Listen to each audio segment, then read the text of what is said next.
সরকারি তিতুমির কলেজকে বিশ্ববিদ্যালয়ে রূপান্তরে কমিশন গঠনের দাবি আজকের মধ্যে মেনে না নিলে আগামীকাল বুধবার রাজধানীর মহাখালীতে ফের সড়ক ও রেলপথ অবরোধ করার ঘোষণা দিয়েছেন শিক্ষার্থীরা।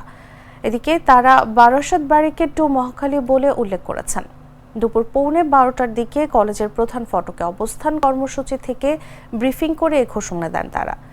শিক্ষার্থীদের ঘোষিত অবরোধ কর্মসূচি ঘিরে অনাকাঙ্ক্ষিত পরিস্থিতি এড়াতে সকাল থেকেই সরকারি তিতুমির কলেজের ভেতরে অবস্থান নিয়েছিলেন বিপুল সংখ্যক পুলিশ সদস্য। একই সময় শিক্ষার্থীরাও ক্যাম্পাসে জড়ো হতে শুরু করেন। সকাল 10:30টার দিকে এক পর্যায়ে শিক্ষার্থীদের আপত্তির মুখে কলেজ ক্যাম্পাস থেকে বেরিয়ে যান পুলিশ সদস্যরা। তারা কলেজের প্রধান ফটকের সামনে শাকিল চত্বরে অবস্থান নিয়েছেন। এদিকে সড়ক ও রেলপথ অবরোধের ঘোষণা দিলেও তা থেকে সরে এসেছেন শিক্ষার্থীরা। তারা ক্যাম্পাসে ক্লোজ ডাউন কর্মসূচি বাস্তবায়ন করবেন।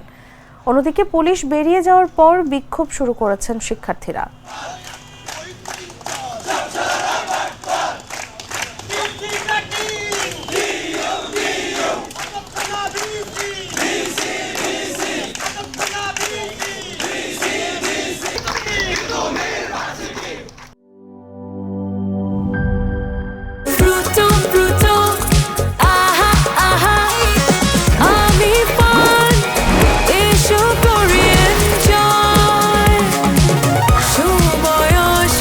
প্রাণ ফ্রুটো, সময় অসময় ফ্রুটোময়।